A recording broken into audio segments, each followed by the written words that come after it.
Hello, everyone. Again, my name is Dennis Baker. I'm the Business Program Director. Thanks for everyone in the audience. Thanks for those who are watching on the live stream. We are so grateful for our industry professionals to come and spend an evening with us. We're going to start, just go down, say your name with organizations you're with, just to kind of put faces with names. So, hello, everyone. My name is Darya Balyura, and I have been working on a show called Switched at Birth for the last 4 years with Dee Bradley. I'm Ross Grossman, Director and Talent Agent of Affinity Artists Agency.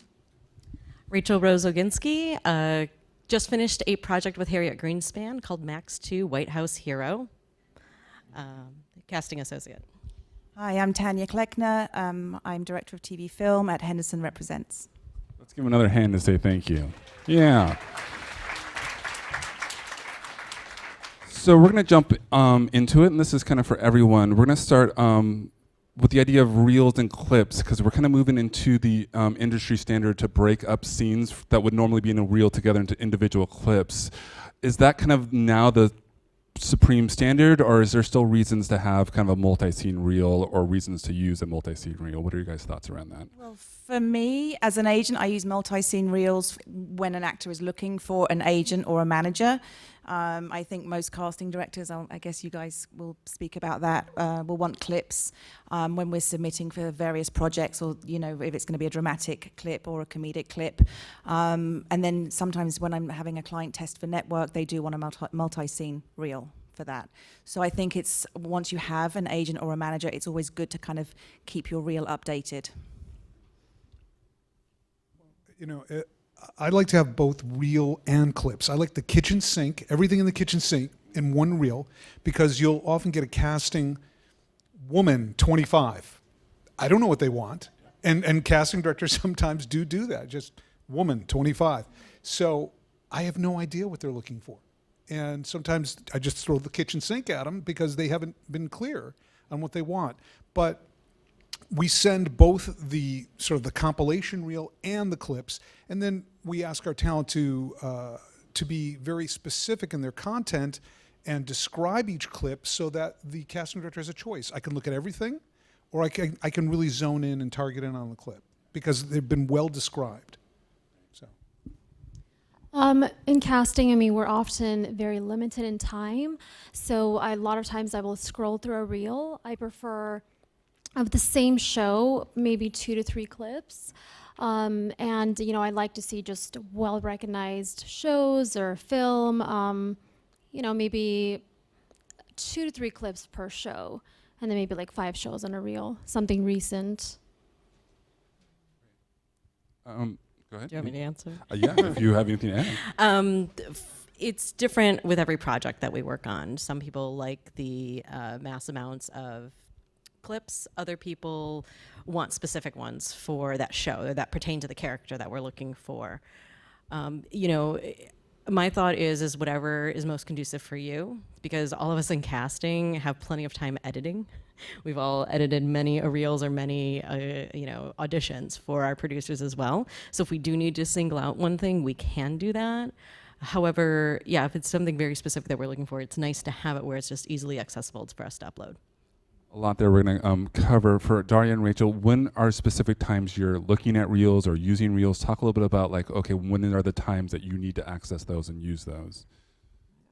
Well, often our producers will see an actor that they love in something and just not be that familiar with them. So then it's our job, obviously, to show them a reel and say, hey, they're so great. We've seen them do so much work.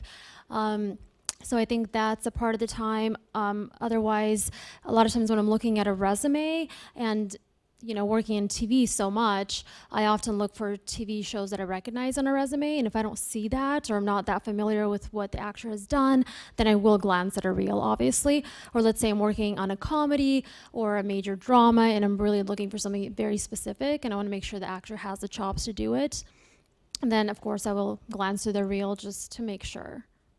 Great. And then Rachel, add to that, because I know we talked about when you're sending that to the producer, breakdown services attach the reel to their profile, but that's not always helpful when sending it to your bosses to see it. Correct. So even when we have it on our breakdown, when you guys have it in your Actors Access and we have it on our Breakdown Express, we still have to kind of go through it and sift it. And sometimes it's not always up to date. Like sometimes you guys get a clip that's really awesome and great, and you just threw it up on Vimeo, and your agent or your manager has it there, but they haven't yet done it on breakdown. So I always try and go through the representation first, because they usually have something that's a little bit either more recent or more up to date, or even better edited than what we're looking at.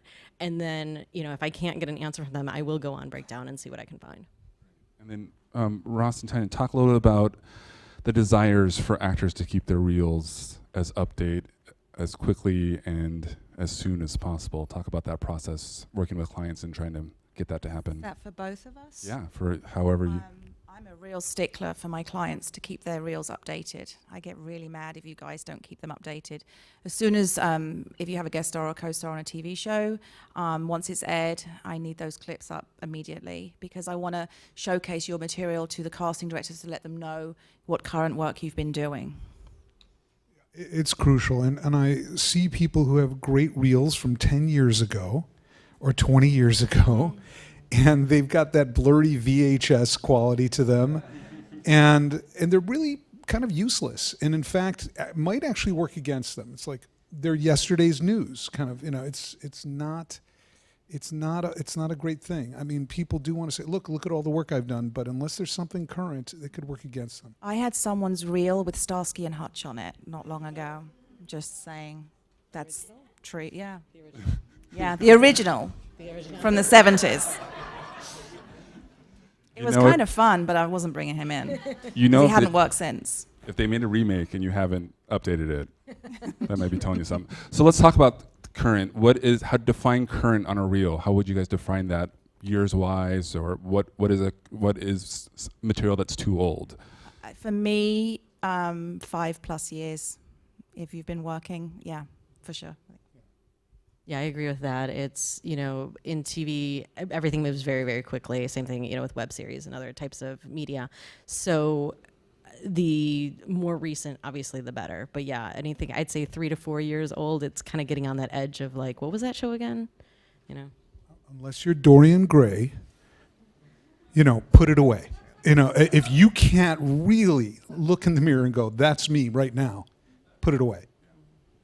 Yeah, and I mean, I definitely agree, but I do have a funny little story where we did cast an actor who, as a kid, I've seen him in so many things, and I was very familiar with his work, and he was still a young actor, maybe mid-20s, but he did so many amazing things as a kid, opposite big names, and he did have a lot of older work because it takes time to transition from being a child actor, and that actually helped me sell him to the directors, because I was like, look at this work he's done, maybe nothing too recent that's that big, but he's an amazing actor, and that got him the role. So it really depends, but yeah, you do want to keep your work current, especially if you're working. You talked about this, Darya, the idea of looking for television and well-known films. For my agents too, is that kind of the first barometer for you to assess a reel? Is that the first go-to footage? Kind of talk a little bit about like when you're assessing footage. For me, and I don't want to try and sound too shallow, if you're kind of getting to your late 30s, 40s, I want some primetime credits on your resume. If you're younger than that, I'm going to be looking, I'm happy to look at your indie films and things like that, as long as they're great scenes and they really show how great you are as an actor. If you're younger and you don't have a great reel, I'm just going to be looking at your training. Don't send me a reel that's not good and doesn't showcase you as an actor. I really won't take on an actor who doesn't have some kind of relevant reel.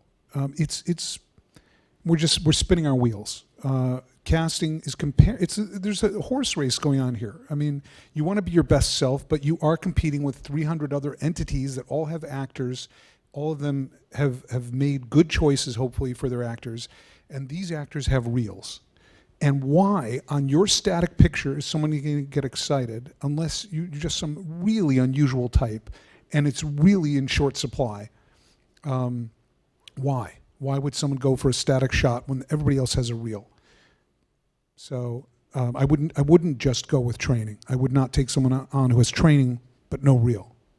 Yeah, I mean, yes, in casting, we're always looking for recognizable things in your resume and your reel, but that's not to say if you're starting out that you can't have, good work. I mean, even there are companies that you can pay to have an actual scene, so it's set up like a movie or like you're doing a TV show scene, and I've seen some great ones, that maybe the actor didn't have a lot on their reel, but I'm like, wow, they're really talented. So definitely, if you can do a good job, that's fine. I mean, anything you can do that really, really showcases your talent. Point of order. If you're writing to, I don't know, I assume that most agents think the way I do. Why would you write to an agent and not include a link to your reel in your email? Hi, I'm a great actor and here's all the things I've done, and no link to any reel. Just, I'm wondering what your submission process is. You've just wasted the agent's time. Put it in there. You can wonder and include the link to your reel. Don't be so super polite that you don't include an easy way for them to make a decision right then. Because my decision is, you're not smart enough to be on my roster. You didn't even market yourself appropriately. So please. Well, my thing is, if you've done all these amazing things and there is no reel, then maybe you haven't done all these amazing things. Don't lie on your resume, because we can tell a mile off if you're lying on your resume, and so can the casting directors too.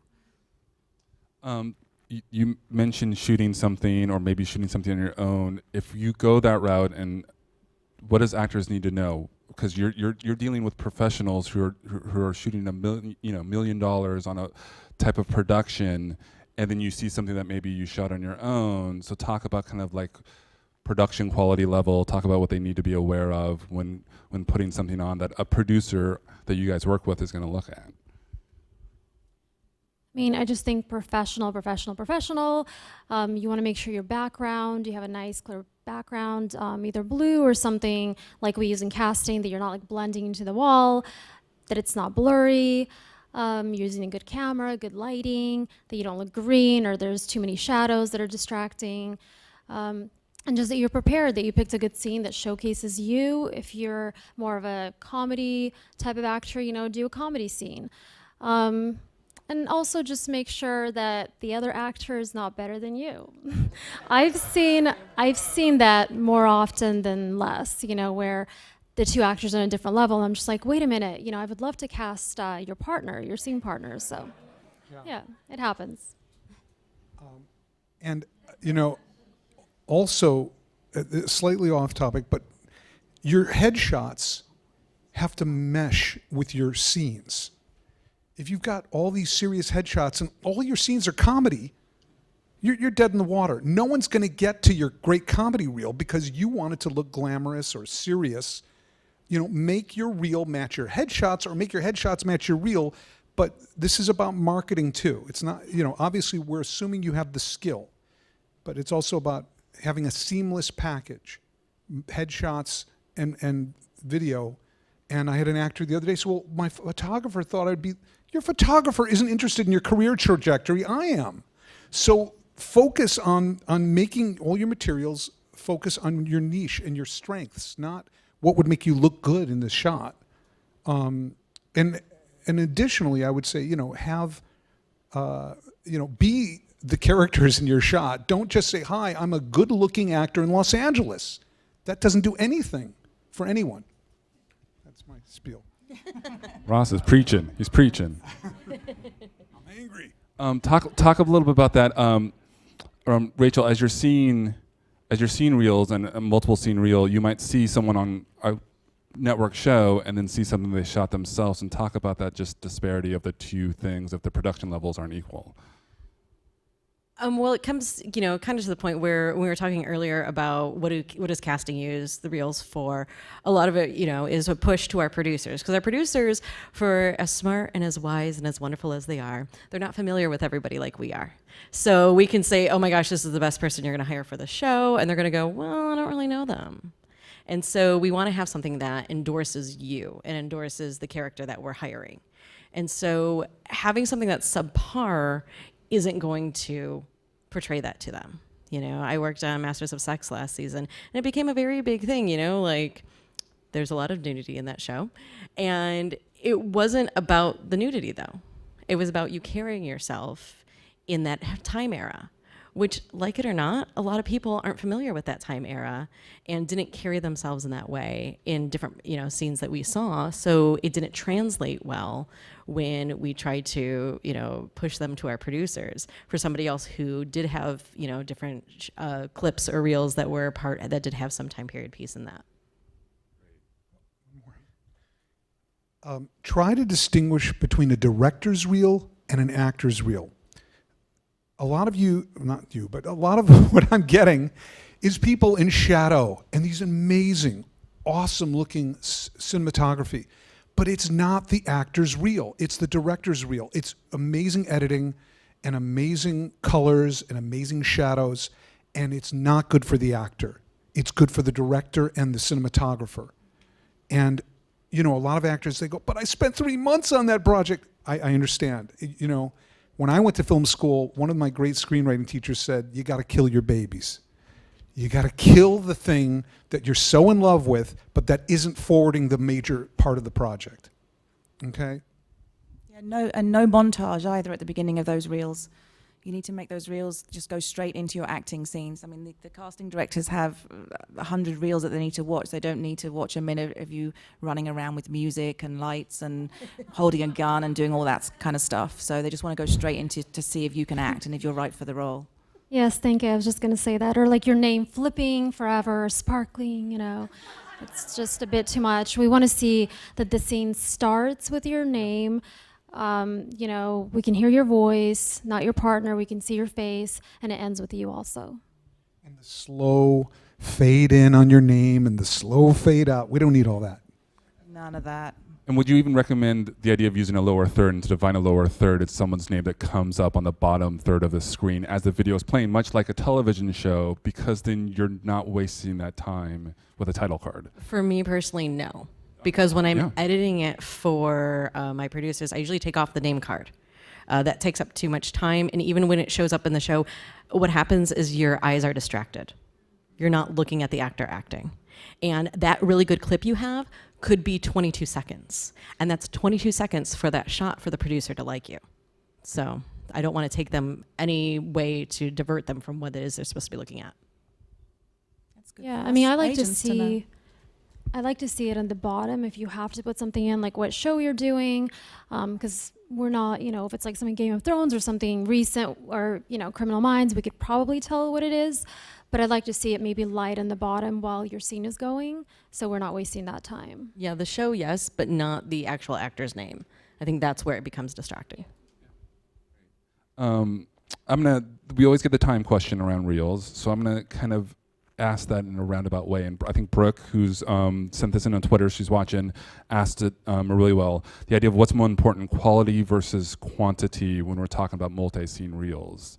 So let's talk about that, and we're hinting at it too, but talk about the idea of maybe less is more when it comes to reels and your experience with that. I think less is more, definitely. I don't think any casting director is going to watch an entire 7-minute reel. I think casting already knows. I'm just going to talk like you're not here. If you don't mind, you can tell me to shut up if you want to. I think you're going to know within, 30 seconds, a minute, maybe, if you want to continue, if you want to see this actor in the room. So definitely less is more. Put your best material on first. If you're working with your agent on your reel, please listen to your agent. I can tell you every actor, every agent have very different ideas about your reels. So I think that maybe 3 minutes would be more than enough for your reel. I think one of the things that happens in casting, I don't know if it happens more often than not, but I usually get the entire episodes sent to me, and there's nothing that makes me want to hurt you more, because I am not going to sit through that episode and edit something together. And honestly, to get somebody to put together the highlights of you in that is going to be the best moment for it, because the 22 minutes of downloading and uploading and hoping that you're hopefully in the first few seconds for the producers to see, or the time it's going to take for me to do that while we're casting a show, it's too much on us. So yeah, be mindful of the length, please. I'm not sure if this is length or content, but, be really careful about the Sturm and Drang, and the scene where you're tearing the curtains off the wall and crying and falling down. And, I would just say be really careful that your chops are up to snuff if you're going to start with that really intense content. I don't know about these folks, but I feel like I can kind of figure it out in 10 seconds. 10 seconds, I know whether the person's got the chops. Probably quicker than that. And I would say avoid those heavy-duty crying scenes up front. That's the stuff where I can cringe very quickly. So, Yeah, I just had somebody send me a reel last week, and the first scene was horrendous. And I actually brought in a couple of other agents to look at it, and we were like, oh dear. And then I took a phone call, and I kept the reel going, and then all of a sudden I looked over, and the second scene came on literally 5 minutes later, and it was amazing. Like, it was an indie film that she did. She looked incredible. Her acting was incredible. And so now I'm bringing her in because luckily for her, I'd taken a phone call and gone on to that second scene. I mean, I'm going to destroy her when she comes in for having that first scene on there, but you need to be really careful with that stuff. Yeah, I had an actor send me a reel today, actually, and normally I would say no montages, but he had a very disturbing scene that was, from a really emotional movie. He was being abused and got in this huge fight, and got kidnapped. But I liked the way he did it. He had all his great scenes, well-known shows ahead of time, and then at the end he did just a few little things to kind of show, not be so graphic. He just cut them the right way, and it was very short, and I was like, oh wow, that looks like a great movie. I mean, I won't be watching it, but it just showed that he's got a big range. So and I would add one thing on the montage. If you could get it into 5 seconds, a 5-second montage, that would be good. And the reason I hesitate to say no montage, although I hate most of them, is because the casting director might be looking at that first scene and going, but perhaps if they just got a little flavor, just a tiny taste of what other things were to come, very quick taste, they might stick it out.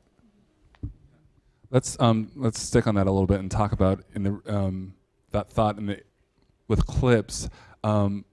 What do you, as casting directors, what do you need to know ahead of time? Like, is it the character type, cop? Is it kind of description of what you're going to see ahead of time before you click on that clip? Is that helpful to kind of talk a little bit about the idea of how do we label something to kind of give the casting director a heads up of this is what you're about to see? For casting, not necessarily. With most of the TV shows, we know the tone. And so I can already look through and say like, oh, this tone's going to be right for this. Like Masters of Sex is a very serious, show set in a time period, but it's also a little tongue-in-cheek. So if you have a clip of a show that's similar in that respect, you're like, okay, good, this is, they're going to understand the comedy portion of it, but it's not a funny show. And those are the things I look for mostly, is the tone of the show or the tone of the movie that is in the clip. yeah, I mean, I think this is along those lines a little bit with even headshots. I mean, I hate when an actor is like, not always hate, I shouldn't, that's a strong word, but when there's a picture of you like, here I'm a cheerleader, I could be a schoolgirl, and here I'm a doctor, and it's kind of like saying casting has no imagination. So I feel like I don't need it labeled. Like Rachel was saying, we know the tone and we know a lot of the TV shows or what's relevant, what's out there right now. So yeah, you don't have to label things. If it's not well known, say it's an indie film or something, is that even that a little helpful? Of like, hey, this is this like drama, comedy, even is that simple enough? Those I think are fine. Like, you don't have to say, and here I played a nurse. Like you don't have to give us the exact character that you played, but just knowing that it's a horror indie film or something like that. So you're playing the scared, as we're watching, we realize you're playing the scared mother, which is great because that's the next role I'm looking for. That's the role that you're coming in for, and that's what I need. Yeah, and I mean, as an actor, you shouldn't have to tell us what you're playing. We should be able to see because that's your job. So, as an agent, sometimes I have to sift through clips and decide which one's right to submit. And it helps me when there's not only content, not only a title, dramedy, cop buddy or whatever, but also a little content and little pithy clip. Sarah realizes she's not the only narcissist in the room. Just something pithy, quick, could kind of crystallizes that clip, what that's about. Same for you, Tanya? Yeah. For me, Especially because, and the more clients you have, the quicker that process needs to happen for you guys, and the more that you need to instantaneously know this is the thing I need to send. off. Great. We talked about that. We're gonna go on to a couple more questions here. We talked a little bit about this. Do you all, like, we talked about titles of films and television shows. Do they need to be consistent with that? Is that, again, agents, do you prefer that too, to kind of go, okay, this scene matches with this thing on the resume? Because you're talking about, if you say you're on Criminal Minds, show that clip and show that it's from Criminal Minds or something else. Is that consistently true It for you depends guys? on the scene. I mean, if you've only had one line on Criminal Minds, I'm not going to put that on the reel. You know, but then you had a guest star on NCIS. I'd rather have that good guest star on NCIS on the reel. So it depends. You don't have to match up the resume with the reel. Great. This was a question that came in. We have a reel editing class. For those who don't know, we have a class where you can come in and learn some basic skills. So when your agent does need that reel, you've already have a little editing skill and can put something together for them. One question that always came up in that class is, for actors who are just starting their careers and don't have a lot of material, do you mix comedy and drama and even commercial stuff, or is it no matter how much of it or little of it you have, always keep it separate? What's thoughts on that? Well, when someone has very little material, if we're thinking about them comedically, I might include some commercial material, because most of that's upbeat, and or they're looking for someone who's peppy and cheerful, maybe psychotically cheerful. That's a good commercial thing to include the commercials on. So sometimes I'll use those commercials when I've got nothing else, no other foothold, but they're playing somebody super upbeat and the character is super upbeat. So I might include it for that reason. Yeah, I try not to use as many commercials as I can. Sometimes, you know, with Ross, if it's a great commercial and you're really showing a great character, then I will. What I try and do is I try and beg the casting directors to have them do a self-tape, and then I will send the self-tape in and then hopefully get them in the room that way, rather than show them a reel that I'm not comfortable with. We have a question from Hillary, who emailed it in. She talks about slate shots, and that's the kind of thing that Breakdown Services does, where it's like a little 7-second thing. Do you guys, as casting, use that?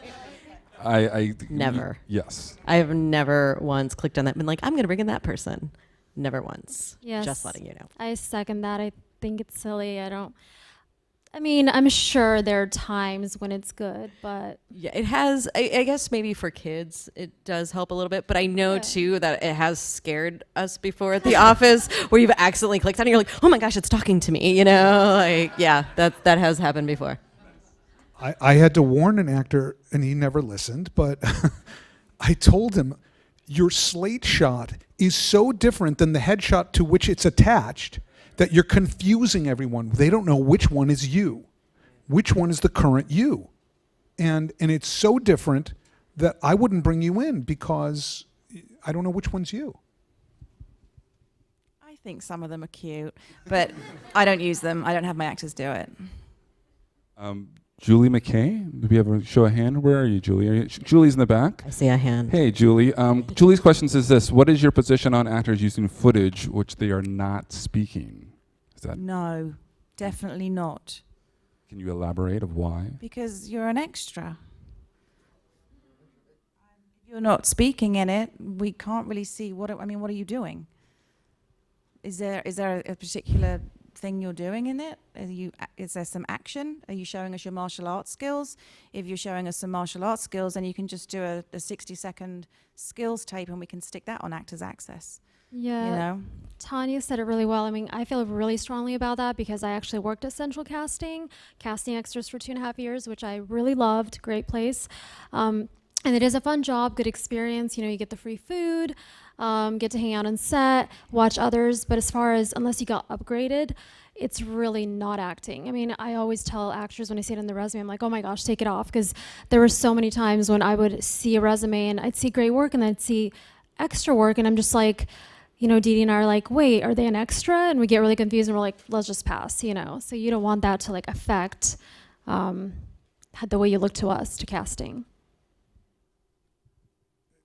To me, it's modeling while moving. You know, Nice. it's not the acting that we're looking for. I think if you don't have any credits whatsoever, my thought is putting the fact that you've actually been on a set and not been fired is a good thing. However, if you have anything, once you start getting those speaking roles, take them off completely. Is there any reason, this is Shea, where's Shea? Shay, hey Shay. I'm gonna change this question a little bit, but the idea of using footage for a song, is there times where a song, one, is needed in a reel at all, or is a song a separate thing that's not in your reel when you need it for very specific reasons? If you're a really, really good singer, or like a really good singer, then you can put that in your special skills and you can do a song and we can have that as a clip on your Actors Access, and then we can submit that to casting if they want a real singer and along with your demo reel. But you need to know, when I have actors, when they check off their special skills, guitarist, drummer, all of that kind of stuff, and then when they actually go in the room and they're crap, you have to like be really good at what you say you're good at. And that video taken by your mother from the back of the auditorium, it's not going to work. It's not going to work. I think for us, and it depends specifically on the show. I did work on a web series called Sing It that's going to be premiering on YouTube shortly. And one of the problems we had was, unfortunately, God does not give with both hands a lot of times. So we had some wonderful singers that could not act themselves out of a box. And then we had some great actors that just weren't up to par with being on a singing show. So I think having that as a clip would be a great incentive for bringing you in for different things. But I don't believe it needs to be in your actual reel. Yeah, I agree. I mean, I'm probably going to be actually working on a musical theater type of a movie in June, and there are certain agents that do represent those type of actors that are musical theater trained, and they do a lot of that kind of stuff. So they're well known for that. So that's something I would expect to get separate. And the second part of Shay's question, which is the licensing part, which applies to television or any type of thing. The idea of, if it's for a reel, you don't have to worry about licensing. Is that true? Is that from your guys' understanding? I don't think so. Yeah. As far as I understand, because we're not putting it out to the public. Anything that we send even to our producers is on a closed access like web link. There's only those people that get the email can actually access it. So there's no way that it's going to be, broadcast somewhere else, as far as I'm aware. So the next question is from Greg. Is Greg out there in the audience? Can you show of hands? Hey Greg, how's it going? We talked about the graphics, but the idea of here is the idea of, we talked about length of scene, but the question then also becomes with that, if you guys stop at the first scene, does that matter how long it is? Or for the agents, the idea of when is too much too much? Talk a little bit about the idea of maybe 30 seconds is the best thing. Is that true, or do you feel like you have to, you need multiple things? That was kind of one I think question. if it's 30 seconds of a really intense, great scene, great character, that's fine. But if it's the same character a minute and a half later, you've gone way too long. You need to know when to cut it.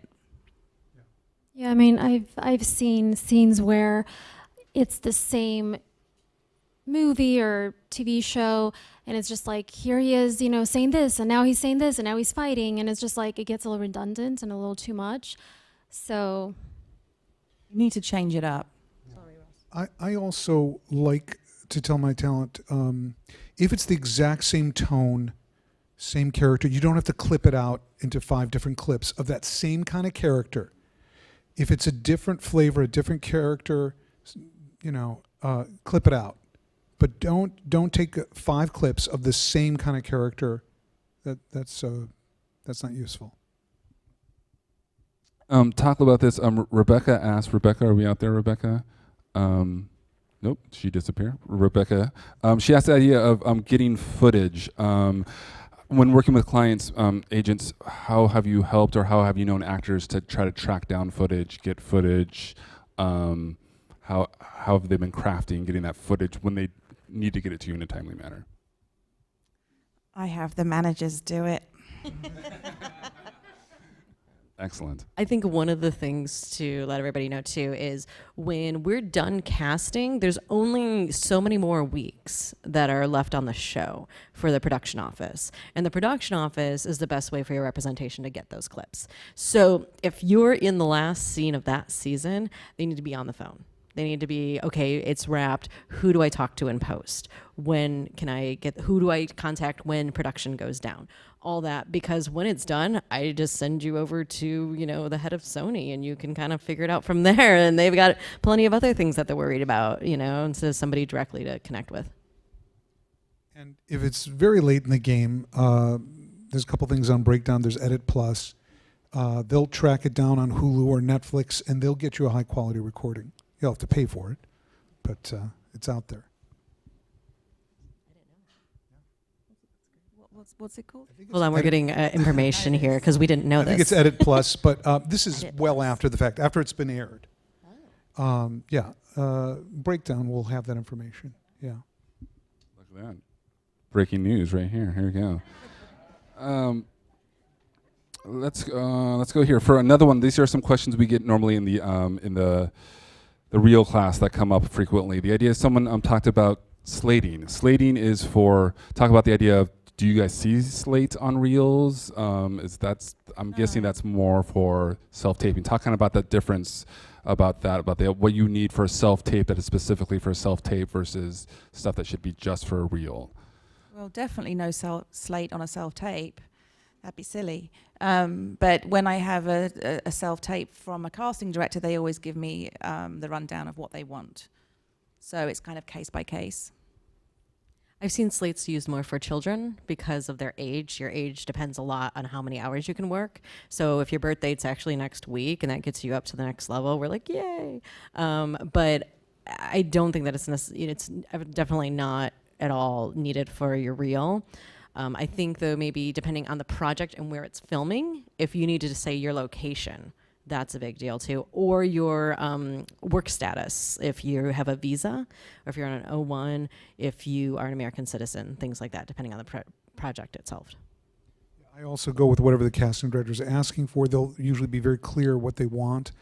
And as far as the actor, I ask them to be very careful, in general, not naming the show, sometimes not even naming the character. Even if they're going to password protect it on Vimeo or YouTube, I really want to make sure we're respecting the copyrights and things like that, and just making it hard, not titling it on YouTube or Vimeo with the title of the show or the character. So try and make it as hard as possible for anyone to detect that content outside of the people you're sending it to. Yeah, I think it also depends on the casting office and the project. A lot of times we will, even when you just come in, we won't want you to slate. But if you're a bigger name, obviously you don't need to slate. If you're just starting out, then, I don't mind it in a self-tape. But yeah, we'll tell the agent usually. Agents and then casting directors on the receiving end of this, have you ever submitted a self-tape from another audition in lieu of a reel and in lieu of getting the material for that audition? Yes. Only because it was similar to the character and the casting director wasn't sure whether he was right for the role, so I sent the other audition, and then they loved him and they actually brought him in and tested him for network. So it worked. I've seen self-tapes that have blown me away more than the person's reel, and I've said, get that sucker up on Breakdown, and I'm using it as part of their pitches for other things. Yeah, definitely. Sometimes I'm like, oh my God, I didn't realize how wonderful you really are after seeing the self-tape. Because some of the materials they've done, they were just limited by the project that allowed them to be on it. And so sometimes they can really stretch their wings on a self-tape, and I can see some amazing material. Yeah, and I have to say, I'm proud to say that I actually helped someone get a job very recently. I submitted, we're not always supposed to, so I'm not going to say, but I did use an audition from something I was working on and send it to someone else, actually a different casting office, and I was just like, I know this girl, she's amazing, she's so perfect for this, and it got her the job. It actually was an offer, and so yeah, it's whatever works, It's difficult because I have worked in the past with some people who always look at other self-tapes, which to me is a little creepy. It's like checking out somebody while you're dating somebody. I don't know. That was a bad analogy. Okay. But it depends again on the project and what it is we're looking for, and whether or not the person has a reel. And I think that was the biggest thing, is that the person that we were looking at didn't have any materials to be sent, but they did have an audition that they had done that they sent us, and we used that basically. Sancho, do we have Sancho in the room? Hey, Sancho. Another kind of specific related question here. Motion capture, for our motion capture actors in the room, is that considered something that is a separate than the acting reel, or is that something that's interested in the mix of the other acting stuff that might be on a reel? I don't have. Is this on? Oh, sorry. I do have some motion capture actors, but I don't have it on the reel. No. I think it's very specific for the project. It's something to know that you've done if our project calls for that, to know that you have and here's our motion capture reel too, or I'm saying it wrong, but yeah, that's nice to know. But for an acting reel, that's not something that we need. We don't have it on reels.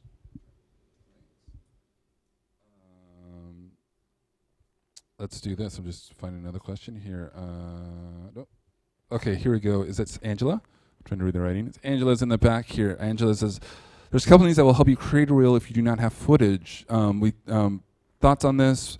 Will you pass if it's not notable shows? So the idea again is is kind of in ranking order. Notable shows is kind of number one, and then kind of go down from there.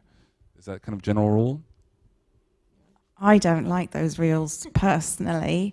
I normally find my actors through showcases or through referrals from casting directors and managers, and I do have other agents from overseas send them my way. But I have to be really passionate about somebody, and I'm not a big fan. That's my answer. I think it depends on the footage itself and what it is. I totally lost my train of thought. Give me the question one more time. The idea of like notable shows, like the first ranking and then everything's underneath that, or is there an exception to that rule? I think right now the biggest thing is there's so many shows and so many things happening that getting into the room is the big, huge prize. It's not actually booking the role. It's getting into that room. And some of the things that we can't do, if you noticed, I'm sure you've noticed, a lot of people aren't doing pre-reads much anymore. So we can't see you act. We can't see your performances at all. So having those, I think, are beneficial in the respect that we get to see, oh, you can take words and make them your own and make them into a character. That's great. Maybe I will bring them in for this role.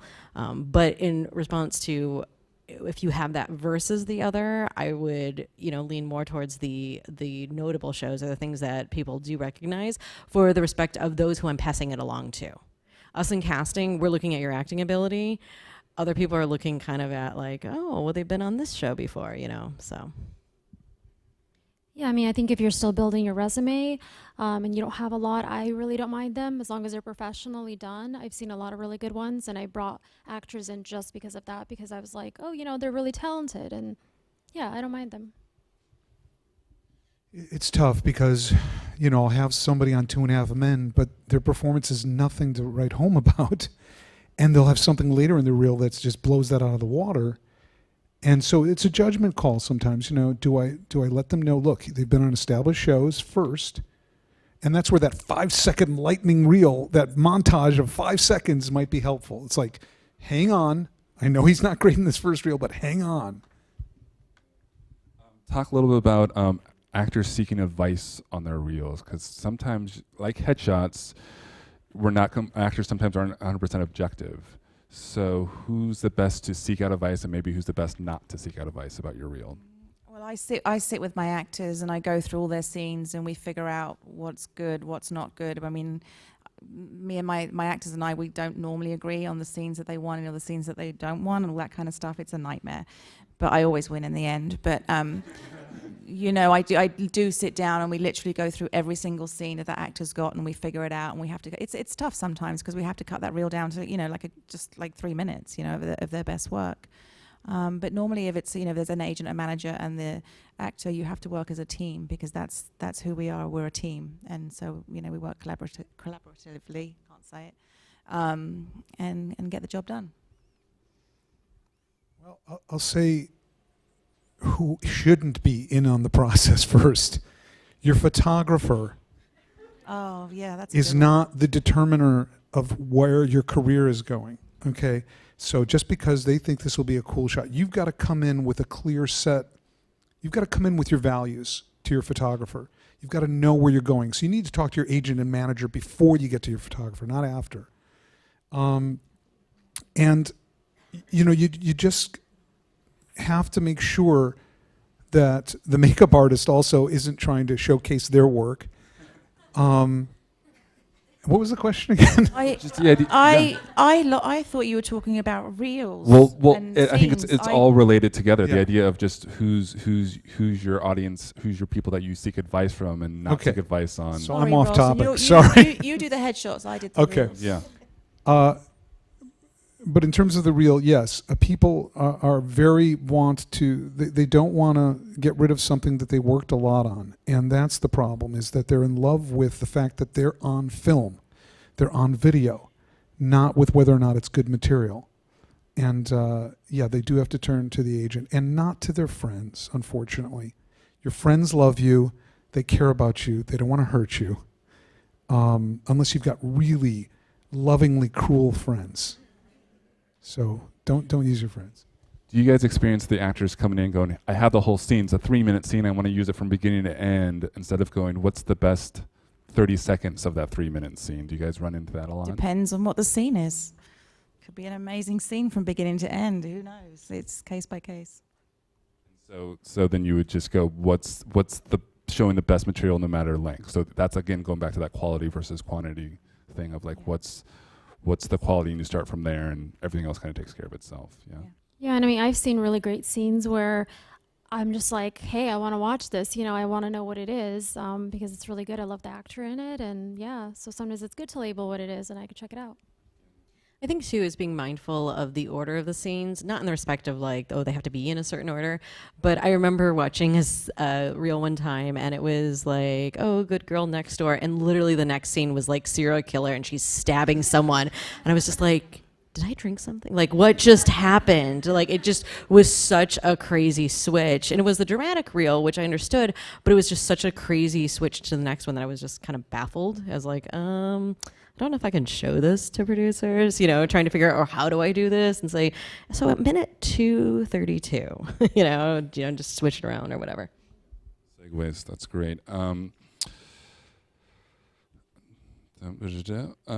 Okay, I think we answered all of these questions. I want to, we're going to be wrapping up soon. I want to kind of leave this on a kind of a golden nugget type of question. If we spoke for an hour about reels, and if they glazed over for 45 minutes, what would be kind of the last couple thoughts you want to leave them? It's like, if you don't remember anything about this evening, please go home with this nugget of wisdom around the idea of reels.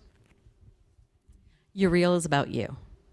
And I think that's the biggest point. Sometimes people, like we were saying, get into the theatrics of the projects or the action or all the different things. Your reel is about you and your acting ability. And that's what we need to see. That's what we're judging you based on. That's what we're paid to judge you based on. And so we need to see your highlights, your best parts, your best ability. For me, at the end of the day, it's not about the editing. It's not about the lighting. It is a little bit about the sound. I want to hear you. But it's really about your skill level. I want to discover something. I want to be watching your reel and wondering what this character is hiding. I don't want to see every emotion on this character's face that they're feeling. I want to see them concealing. I want to see them being I can't describe the emotions I want to see, but I know when there's something more to discover that the actor has been able to pull off, that there's more depth to what's going on with them than what they're saying and what they're doing. And I want that, ultimately I want a layered performance where there's something to discover. Otherwise it's melodrama, there's nothing to discover. That's what pulls us into a scene, is something's hiding, something's partially revealed, but something's partially concealed. It's like what both of them said. You need to draw me in those first few seconds so I can watch the rest of your reel, like what both Rachel and Ross said. It's about you. but it's also about your acting. This is your career, and I need to see that you can act. It's not about the action. It's not about what's going on around you. This is about you, your characters, who you are, and it's also about, like, I hate this word, but branding. If you're not a leading lady, don't try and play those roles that are a leading lady. I just want to be lured in by you. So I'm going to be, and I want to be passionate about you. Don't try and make a reel just because you feel you have to. If you don't have the footage to do a reel, then just stay in class and just find yourself a manager or an agent that's really passionate about you, that can get you out there to build that reel for you. Yeah, and I think something that's big for me is just professionalism. I think it transitions into who you are as an actor, how hard you're going to work. If your reel looks like it's been well done, you really care about it, you really worked on it, you tried, I think that just tells me you're going to be the same when we bring you into auditions. So Let's say thank you. Give him a hand.